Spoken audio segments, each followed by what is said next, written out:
Hi everyone, this is our channel, Meet the Real Story. Please like, share and subscribe. I have drank and I've used drugs, but I've never suffered from withdrawals. I've never chosen drugs or alcohol over my loved ones. And I have never stolen anything in order to score. I'm not an addict, but I love one. And sometimes that's an addiction. Like so many other teens and young adults, I experimented with my fair share of recreational drugs and alcohol in high school. So when my younger sister started doing the same thing when she was 14, I wrote off her new habits as reckless, youthful behavior. She would grow out of this phase eventually, I thought, just like I did. But instead of getting bored with the lifestyle and moving on, she craved more of it. And by the time she was 19, the party drugs she was using were not even enough for her. And that's when she found heroin. One of the first things that gave away her addiction was her eyes, usually big and blue and full of light. They became dark and dodgy orbs that could never quite focus, never look you back, never hold your gaze. The look I had once found in them was long gone, and I felt uneasy whenever our eyes met, which, as she began to use more, became less and less frequent. As drugs became a bigger part of her life, everything else became smaller, even me. The days of us driving around our small town in my car, smoking a ball and blasting Sublime, were replaced with quick visits to her darkened bedroom, a space that I had left her in after I went off to college, which had transformed from a teenage safe haven into a dark cave filled with cigarette smoke, empty booze bottles, and stash boxes of every kind of opiate you could imagine, including heroin, oxycodone, and opium. The evidence was right in front of me, but sometimes it's easier to ignore the obvious than it is to embrace the uncomfortable. When we went out, which was rare because it was nearly impossible to get my sister away from the comfort cave she had built for herself, I wrote off her frequent visits to the bathroom and lack of appetite as stomach problems or even body issues. When she didn't laugh at our favorite comedy sketches, I told myself that maybe she'd just seen it too many times for it to be funny anymore. When she stayed up until 4 a.m. in the morning and slept until 3 p.m., and when she started wearing long clothes in 90-degree weather, when she couldn't hold a job, when she got her hands on money she couldn't explain, and when I actually found her stash in her purse when I was snooping one day, I just kept telling myself, she's young, she's rebelling, she'll move past this phase. I was 24 and living in Brooklyn when my 21-year-old sister called me and admitted it. Plainly and almost optimistically, she was an addict. I think you already know this, she said, voice shaky and a little too loud. But I have a drug problem. Her confession gave me no choice but to admit it too. And suddenly, my entire world had changed. The lying, the stealing, the cheating, the messy parts of an addict's life don't really change from one user to the next. They're just as dark, just as sad, and just as unforgivable as you would imagine they would be. And they're not worth the reliving and writing because I relive them every day in my own mind. Loving a drug addict is all consuming and inescapable. It's on your mind all the time.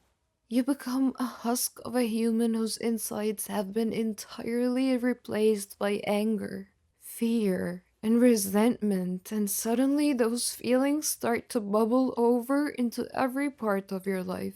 The little voices in your head start to tell you to be suspicious of everyone in your life.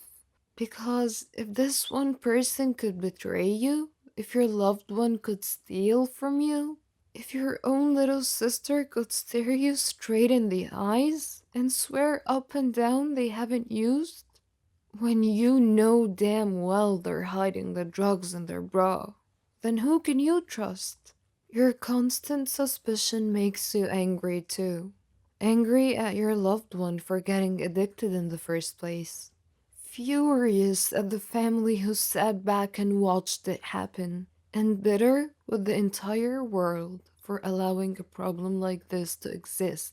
But it's the guilt that hurts me most of all, because I have taken her addiction and made it my own. Because of the darkest question in my mind isn't about whether or not my sister will live to her 25th birthday, but rather how I could have prevented it all by her 15th birthday. We grew up in a small town, and my sister and I, we were 3 years apart, were close in as preteens and as teens. We did all the normal things sisters do together: shopping, movie nights, annoying our mother. But we also did the normal things bored kids from a small town do together. And that included drinking, drugs, and partying.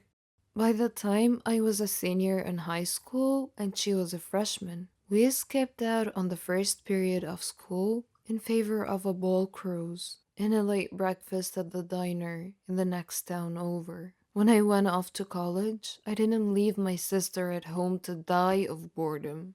Instead, I frequently had her come visit me. And we would attend frat parties, go to raves, and stay up all night drinking, smoking, and doing whatever drug of choice. Weed, molly, ecstasy, and poppers of every variety was being passed around that night. When I would return home for visits, I made sure I always came packing weed for out west. A 30 rack of beer from the liquor store, and a small bag of the latest pill or powder to make the rounds at campus. And it didn't stop after college either. When I moved to New York for my first post-grad job, my sister came out to spend the Thanksgiving holiday with me. And instead of watching the Macy's Day Parade like we did when we were kids, we tripped on synthetic acid and made weed cookies. Even though I've traded in my own days of hard partying for a life of Friday nights spent curled up on the couch with a glass of glass, it's hard not to wonder if my influence on my sister's life led her down this dark and unending spiral of addiction. How could I have let something this awful happen to someone I love? And what role did I play in causing this? Those constant feelings of guilt are as consuming as heroin itself. Loving an addict is like being a user yourself, only instead of injecting your body with the pills and powders and alcohol, you soak your entire life in remorse and self condemnation. You convince yourself that you caused the problem and not the addict, that you're somehow in the way of the solution, not the addiction. It's selfish and self absorbed to assume you have so much power over someone else's life and something as strong as drug addiction. But when you love someone who is struggling, you just want to take everything difficult away from them, including the responsibility. And I find comfort in my guilt because I feel like as long as I own it and claim responsibility for it, I can own my sister's addiction too. If I own it, then I can control it. And if I can control it, then I can solve it. If I can solve it, then I can make sure it never happens again. But my safety blanket of guilt is more than just a desperate grasp at control. It's an addiction that feeds my soul in a vital and necessary way. A direct connection to a sister I'm constantly worried about losing. If my addiction is alive, if my guilt survives in a way, my sister will always survive too. They teach you in support groups not to blame yourself, not to hold yourself accountable for someone else's choices. But for me, letting go of that guilt is an impossible task. In my head, I know my sister's addiction is not my fault.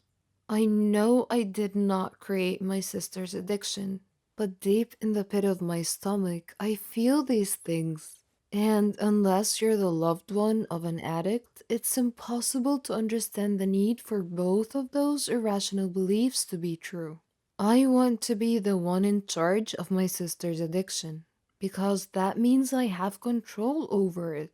And that means I can make it go away just like I made it happen. But that's not how addiction works. No amount of wishing or hoping or praying or even loving can make it go away. We think of love as this powerful force in our lives, something that comforts us and keeps us safe and warm. But I have seen its ugly head. I've seen how destructive it can be, how painful it can feel, and how deceptive it really is. What I thought could be an all powerful weapon capable of cutting through even the thickest chains of addiction actually became a heavy set of shackles. But I began to cling to that love anyway, because I believed that if I just loved my sister hard enough, I could make her problems go away. My sister doesn't live with my family anymore. After getting clean, falling off the wagon, and repeating the cycle a few times, she decided that the best thing for her was to get on a plane and fly halfway around the world to Abu Dhabi, where she lives in a mostly drug free country teaching preschool. She needed time and space to get away from her addiction, but no matter where in the world she runs to, my addiction to her won't be far behind. My sister has her own demons to fight, her own addictions that she will struggle with her whole life. But so do I. I'm addicted to fixing her, addicted to keeping her safe. And it's hard to see where one of our addictions starts and the other one ends. I don't know if my sister has kicked her heroin addiction for now, or if she's kicked it for good. But I don't know if I will ever be able to stop worrying about it. However, there's one thing that I know. I love my sister, and that's a habit I will never be able to kick. Hi, I am Ralph. I am 19 years old. I have simple secret that I like my mother. Don't judge me, just listen to my story. I had a quiet family, kind mother and loving father. We had stable lives in our far state. But as you know, there is no place for happy life in our world.